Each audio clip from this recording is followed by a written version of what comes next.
So yesterday, I went through the exhibit hall. Some of you may have noticed me. I walked up and down the exhibit hall, made a few laps. I made eye contact with almost everybody in there.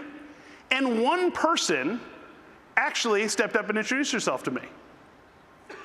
And now, I don't know if this is a good thing or a bad thing, but Sue Missick, who's right here, volunteered to have a little discussion about how we position ourselves against other people when we're compared against people at the bottom. So Sue, are you up for coming up? Give Sue a round of applause.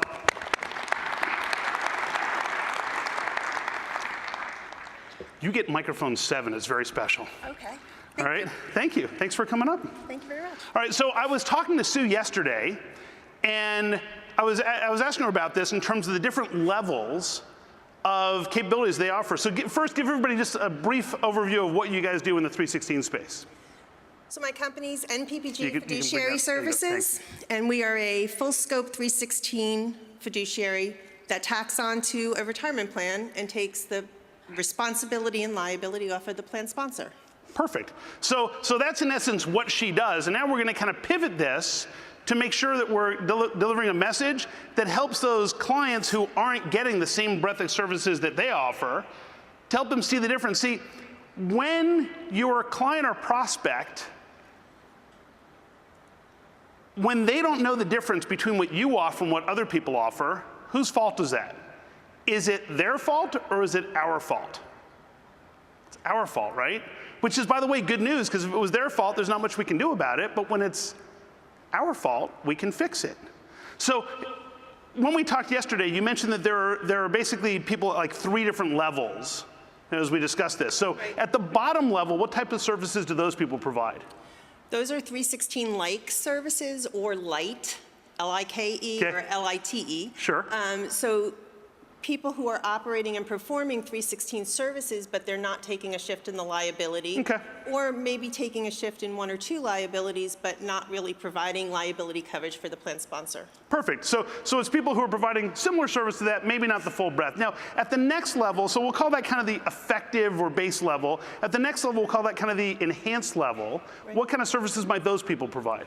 There's some level of liability protection for the plan sponsor. There's somebody actually doing some pieces of the 316 services, the plan administrator services, but it's limited in scope and breadth, and they may or may not be named in a plan document. They may or may not sign a 5500 form. Got it. Okay, and at the highest of the engaged level, kind of the pinnacle of the industry, is naturally what you guys do, Sue. So what are some of the additional services that you provide? So we're named in the plan document. We become the plan administrator for about 30 different functions, and it's customizable to the level that the plan sponsor needs. And we take on both the fiduciary liability, responsibility, and actionability of those functions. Okay, cool. So imagine knowing all that at the 3 different levels.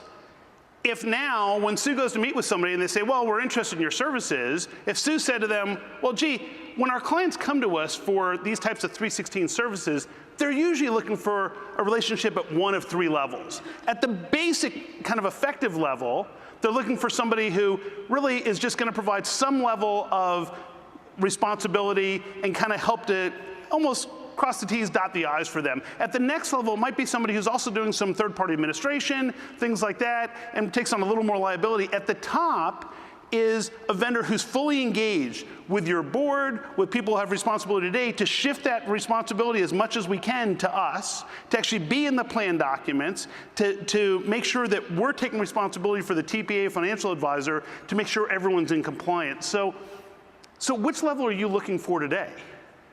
And now the client just became educated that there are 3 different levels and how that works. So can you see where that might position Sue's business in a different light compared to the competition? Is that something that can work for you? Yes. Yeah, great. Thanks so much. Thank you very much. Wait, I come bearing gifts too. Give Sue a round of applause.